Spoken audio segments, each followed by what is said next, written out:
दोस्तों नमस्कार, मैं उपेन्द्र यादव। दोस्तों इस वीडियो में आरएस भर्ती 2018 स्टेनोग्राफर और रीड शिक्षक भर्ती 2020 को लेकर मैं चर्चा करूंगा। सबसे पहले रीड शिक्षक भर्ती जिसकी आज मीटिंग थी। प्रदेश के 11 लाख से ज्यादा बेरोजगारों को इंतजार था कि आज मीटिंग का कुछ नतीजा निकलेगा, लेकिन खोदाफाड़ निकली चुरिया। कहा जा रहा था अधिकारी को उच्च स्तरीय मीटिंग है, लेकिन निर्णय निम्न स्तरीय। और रही बात, एक बड़ी अजीब सी बात वो निकल के आई कि एक बार फिर होगी मीटिंग, क्योंकि हर बार मीटिंग होती थी, हर बार ये कहा जा रहा था एक बार फिर होगी मीटिंग, लेकिन इस मीटिंग का अंत नहीं हुआ। मैंने ट्विटर के माध्यम से ट्वीट करके माननीय शिक्षा मंत्री जी को टैग करके ये पूछा था कि जो एक बार फिर जो मीटिंग होगी वो 2 सितंबर के बाद होगी या पहले होगी, स्पष्ट करें। विज्ञप्ति कब जारी होगी, स्पष्ट करें। पैटर्न कब जारी होगा, स्पष्ट करें। क्योंकि हमने भी सोचा था कि आज प्रदेश के बेरोजगारों को राहत मिलेगी, कुछ खबरें मिलेगी। दोस्तों कई बार नेगेटिव न्यूज आती है तो कई लोग नेगेटिव बातें करने लग जाते हैं।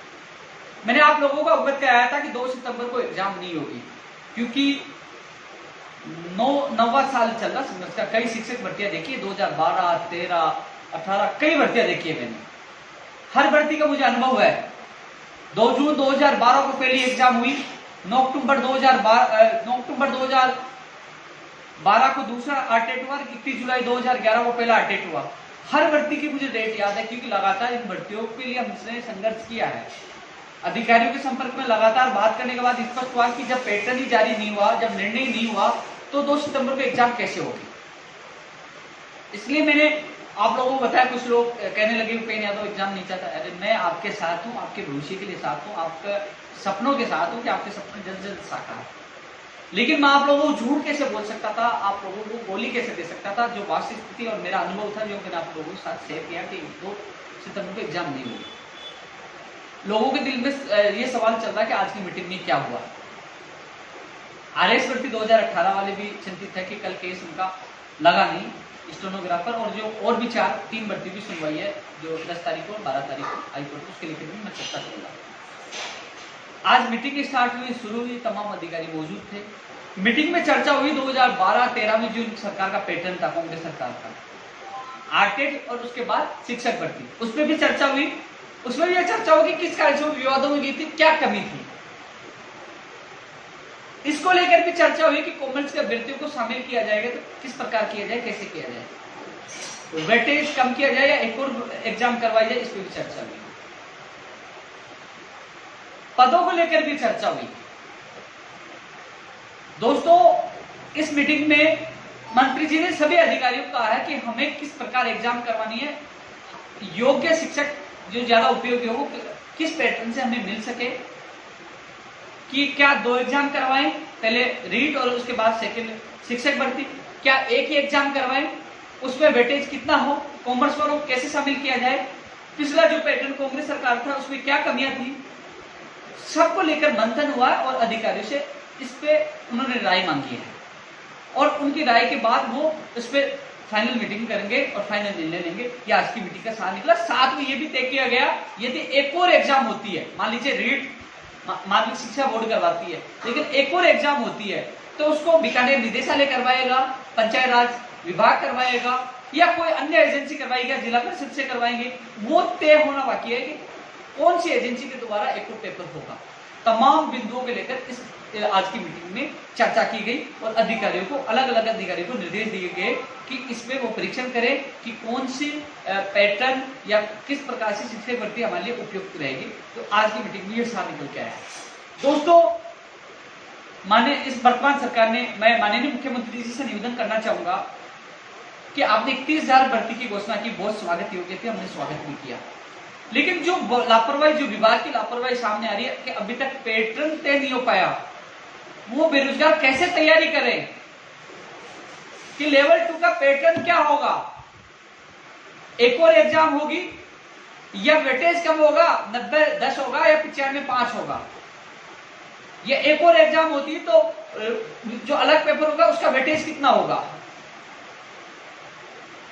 बेरोजगार उसी प्रकार तो तैयारी करेगा। रीड का ज्यादा वेटेज होगा तो रीड की ज्यादा तैयारी करेगा, सेकंड पेपर का होगा तो उसकी तैयारी करेगा। ये असमंजस की स्थिति दूर नहीं हो पाई। कॉमर्स को विद्यार्थी को शामिल किया जाएगा तो वो भी अपनी तैयारी करे। तो कुल मिलाकर यदि यदि पैटर्न और विज्ञप्ति समय पे जारी हो जाती है, जो सारी विसंगतियां दूर हो जाती है, जो टीएसपी के जो अभ्यर्थी हैं, जो 50% से कम वाले बीएड के, उनको भी शामिल करने की हमने मांग की थी, कॉमर्स के अभ्यर्थियों को शामिल करने की मांग की थी, एमए के आधार पर बीएड करने वाले अभ्यर्थियों की हमने मांग की थी, तमाम विसंगतियां, क्योंकि कांग्रेस अपने घोषणा पत्र में डाली थी। जो नए विद्यार्थी जुड़े हैं उन लोगों को मैं बता दूं जो रीट की तैयारी कर रहे हैं, क्योंकि जब कांग्रेस बीजेपी सरकार में जब रीट का मामला आया, जब विवादों में आया, जब हमारे प्रधानमंत्री नरेंद्र मोदी जी और अमित शाह जी और अशोक पडनामी जो बीजेपी के नेता है और वसुंधरा राजे जी पूर्व मुख्यमंत्री ने कांग्रेस पे वार किया था कि ये बेरोजगारों के नौकरियों पे लात मार रही है, और एक तरह से कांग्रेस गिर चुकी थी। उस समय ही राजस्थान बेरोजगार एकीकृत महासंघ ने कांग्रेस को बचाने का काम किया था, समर्थन दिया था, और उसमें तत्कालीन जो वर्तमान में प्रदेश अध्यक्ष है सचिन पायलट जी, माननीय सचिन पायलट जी ने लिखित में दिया था 26,000 के लिए कि हम प्राथमिकता के साथ उस भर्ती को पूरा करेंगे और रीट की जितनी विसंगतियां वो दूर करेंगे। घोषणा पत्र में मैंने खुद ने डलवाया था, घोषणा पत्र में डला हुआ है कि रीट की विसंगतियां दूर की जाएगी। लेकिन विसंगतियां तो दूर होने के बाद अभी तक पैटर्न जारी नहीं हुआ, नहीं विज्ञप्ति जारी हुई, तो जिससे बेरोजगार में आक्रोश है, 11 लाख से ज्यादा बेरोजगार आक्रोश है। आप एग्जाम 2 सितंबर में नहीं करा पा रहे, हम मानते हैं कि कोरोना की वजह से नहीं करा पाओगे, अक्टूबर में नहीं करा पाओगे, आप दिसंबर में करवा दीजिए, नवंबर में करवा दीजिए, जनवरी में करवा दीजिए, फरवरी में करा दीजिए, लेकिन तारीख फिक्स करें कि इस तारीख को एग्जाम होगी, इस तारीख को परिणाम आएगा और इस तारीख को ज्वाइनिंग होगी। ये चीजें स्पष्ट करनी चाहिए और ये फिक्स करना चाहिए जिससे बेरोजगार चिंतित न हो, अपनी तैयारी अच्छी तरह से वो कर सके। आपसे हाथ जोड़ के निवेदन है माननीय मुख्यमंत्री जी, जिस प्रकार लापरवाही विभाग के द्वारा की जा रही है, जिसकी वजह से पूरी सरकार बदनाम हो रही है, माननीय शिक्षा मंत्री जी आपसे निवेदन है कि आपका विभाग, आप इसके मुखिया हो, कहीं न कहीं आपकी भी इमेज बेरोजगारों में बिल्कुल निम्न स्तर पर आ रही है, वो आपसे आक्रोशित है। आप सोशल मीडिया चेक कर लीजिए, कहीं ना कहीं आपके खिलाफ आक्रोश उनका बढ़ता जा रहा है। आपसे निवेदन है ये आक्रोश कहीं आगे बढ़े और बड़ा रूप ना ले ले, कहीं सड़कों पे बेरोजगार ना उतर जाए। इसलिए आपसे निवेदन है कि जल्द से जल्द हम मांग करते हैं कि पैटर्न जारी हो, पदों का विवरण भी जारी हो कि किस विषय के कितने पद है, एसएस के कितने, संस्कृत के कितने, साइंस में के कितने, वो भी जारी हो, लेवल फर्स्ट में कितने और सेकंड में कितने, वो भी जारी हो। लेकिन साथ में ये भी मांगा है कि पदों की संख्या बढ़ाई जाए, 35,000, 40,000, 45,000, 50,000, यानी कि जितने पद बढ़ाने हैं, क्योंकि शिक्षा विभाग में बहुत पद खाली हैं। हम बार बार मांग करें रीट में पदों की संख्या बढ़ाई जाए। शिक्षा विभाग में अभी पदों की संख्या बहुत खाली है, तो पदों की संख्या बढ़ सकती है। आपने इंतजार करवाया है तो पदों की संख्या भी बढ़ाकर बेरोजगार को खुशखबरी देने का काम आप करें। मोदी जी आपसे हाथ जोड़ के निवेदन है, आपसे ये निवेदन है कि जो मीटिंग का आपने कहा कि मीटिंग एक और करेंगे, निवेदन है कि जल्द से जल्द मीटिंग करवाएं और जल्द से जल्द पैटर्न विज्ञप्ति भी जारी करें, पैटर्न भी लोगों को बताए कि ये पैटर्न लोगों को तैयारी कर सके, और साथ में कैलेंडर भी जारी करें, कब एग्जाम होगा, कब परिणाम आए, कब ज्वाइनिंग होगी, जिससे बेरोजगार अपनी अच्छी तरह से तैयारी कर सके। तो आज की मीटिंग में दोस्तों केवल अधिकारियों से चर्चा हुई है और उनसे परीक्षण करवाया है कि कौन सा पैटर्न उपयुक्त रहेगा, शिक्षक भर्ती किस तर्ज पर करवाई जाए, पहले की तर्ज पर या नए इसी पैटर्न पे, तमाम पहलुओं के लेकर उन्होंने चर्चा की है और उन्होंने अधिकारियों से राय मांगी है। अब वो राय कब आती है, कब शिक्षा मंत्री मीटिंग वापस करते हैं, उस मीटिंग के बाद ही आगे की जो है विज्ञप्ति को लेकर पैटर्न लेकर खुलासा होगा। तो मैं तो सोशल मीडिया के माध्यम से, मीडिया के माध्यम से शिक्षा मंत्री जी यही कहूँगा कि बेरोजगार आपसे आक्रोशित है और आपसे यही मांग करते हैं कि जल्द से जल्द आप विज्ञप्ति जारी करें, पैटर्न जारी करें और जो तमाम विसंगतियाँ दूर करें और पदों की संख्या बढ़ाए, जिससे बेरोजगार अपनी तैयारी सही ढंग से घर बैठे कर सके। इसके अलावा दोस्तों आरएस भर्ती 2018 के लिए मैं कहना चाहूंगा दोस्तों, मैं आपकी पीड़ा से भली बात की वाकिफ हूँ। लगातार आप लोगों की मैसेज मुझे मिल रहे हैं, कॉल्स आ रहे हैं, मैंने भी ट्विटर बाद में आपका पूरा साथ दिया, ट्वीट भी मैं लगातार कर रहा हूँ और मैं एडवोकेट से भी मिलके भी आ रहा हूँ, बात भी कर रहा हूँ। लेकिन आज आपका जो कल सुनवाई है उसकी कोर्ट लिस्ट आई है, उसमें आरएस भर्ती की सुनवाई जो केस नहीं लगा है। इस संबंध में मेरी वापस एडवोकेट साहब से बात हुई, उन्होंने कहा कि एडवोकेट जनरल साहब के ऑफिस से भी कोर्ट में रजिस्ट्रार साहब के सामने निवेदन किया गया था, सरकारी डबल साहब ने भी प्रार्थना पत्र लगाया था, आरपीसी की तरफ से भी प्रार्थना पत्र लगाया गया था, प्रयास पूरा किया गया था, लेकिन फिर भी केस नहीं लगा, क्योंकि माननीय न्यायालय के न्यायाधीश को ही अधिकार है केस लगाने का, नहीं लगाने का। अब केस नहीं लगा तो जबरदस्ती दोस्तों न्यायालय में अपनी चलती नहीं है कि धरना प्रदर्शन कर के केस लगवा ले। वहां न्यायालय के सामने हम कुछ भी नहीं कर सकते, ना आप कर सकते, न सरकार कर सकते, केवल प्रार्थना कर सकते जो प्रार्थना की। लेकिन आरपीसी के एडवोकेट ने जो एप्लीकेशन लगाई थी वो भी जल्द परिणाम निकालने के लिए लगाई थी, सरकार के AAG ने भी लगाई थी, और एडवोकेट जनरल के ऑफिस से भी निवेदन किया गया था कि इस केस को लगाया जाए, लेकिन केस नहीं लगाया, दुर्भाग्य आपका। लेकिन अभी एडवोकेट साहब से मेरी बात हुई है कि वो एक बार फिर कल कोशिश करेंगे रजिस्ट्रार साहब से निवेदन करके कि केस को लगाया जाए। वो कोशिश कर रहे हैं कि हम कोशिश करके कैसे जैसे कि केस को लगाने की पूरी कोशिश करें कि जो छुट्टियां आने वाली है अभी गर्मियों की, तो उससे पहले ये केस लगे। तो कह रहे हैं कि हम पूरी जी जान लगा के पूरी कोशिश करेंगे। हमारी इच्छा थी कि कोर्ट से अनुमति मिले, हमने प्रार्थना पत्र लगाया, पूरा प्रयास किया, पूरा कोशिश करेंगे कि हम छुट्टियों से पहले एक बार आपकी सुनवाई कराएं। और यदि जज साहब नहीं सुनते हैं, केस को नहीं लगाते हैं, तो हम जून के बाद जो जुलाई का फर्स्ट वीक आएगा तो उस केस में हम प्रार्थना पत्र लगवाकर फैसला करवाने की पूरी कोशिश करेंगे। लेकिन कोशिश उनकी यही है, कल प्रयास कर रहे हैं कि इस केस को जल्द से जल्द छुट्टियों से पहले लगवाने की कोशिश करें।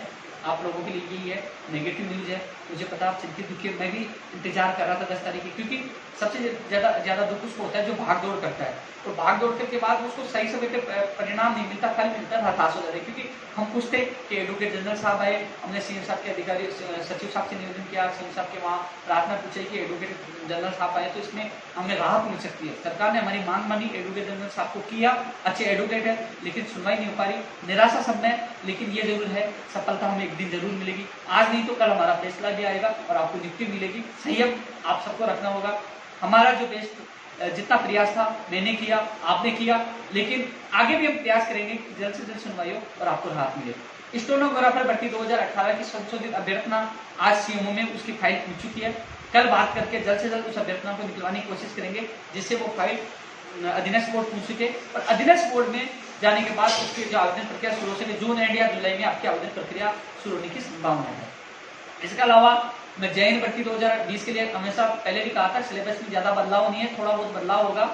अभी क्या है कि अधीनस्थ बोर्ड में कोरोना की वजह से काफी कर्मचारी नहीं आ रहे, काफी लोग आइसोलेशन में भी है, कुछ कारणों की वजह से सेक्रेटरी साहब भी नहीं आ रहे, चेयरमैन साहब भी नहीं पूछे, तो इस कारण से अधिकारी नहीं होने से वहाँ कार्य बाधित हो रहा है। चाहे कृषि परीक्षा का फाइनल परिणाम का मामला हो, चाहे आपका मामला हो, कई कार्य वहाँ बाधित हो। सूचना सहायक की भी जो एक और सूची आनी थी वो भी इसी कारण से अटकी पड़ी है, वहाँ कार्य करने वाले अधिकारी कर्मचारी बहुत कम आ रहे हैं। इसके अलावा दोस्तों, जो कृषि परीक्षक है, महिला सुपरवाइजर है, प्रयोगशाला सहायक की जो ST प्रकरण के मामले में जो सुनवाई है, 10 को भी पूजा गोदारा वाला था, और 12 तारीख को भी लगा हुआ है संध्या वाला केस।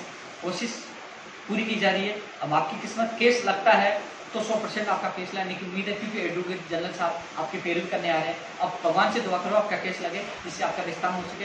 यदि केस नहीं लगता, केस लगाना हमारे हाथ में नहीं है, हमारे हाथ में प्रार्थना करना, एप्लीकेशन लगवाना, जो हमने किया। अब किस्मत पे है, इंतजार करिए। यदि केस लगता है, एडवोकेट जनरल साहब आप पेरोल करते हैं, मुझे लगता है कि आपको अच्छी खबर मिलेगी। आगे मैं और दूसरी वीडियो के साथ मौजूद रहूंगा। कल से हम एक नया अभियान की शुरुआत कर रहे हैं, बेरोजगारों का किराया माफी अभियान। हाथ जोड़ के गुलाब का फूल देकर हम कल से स्टार्ट करेंगे कि बेरोजगारों को किराया माफ हो। जो भी अभ्यर्थी पीड़ित है वो हमसे सीधा संपर्क कर सकते हैं। हम हाथाजोड़ी करके, हम प्रार्थना करके, क्योंकि अहिंसात्मक गांधीवादी विचारधारा से बेरोजगार को राहत दिलाने के लिए एक नए अभियान की शुरुआत कर रहे हैं। जय हिंद, जय भारत।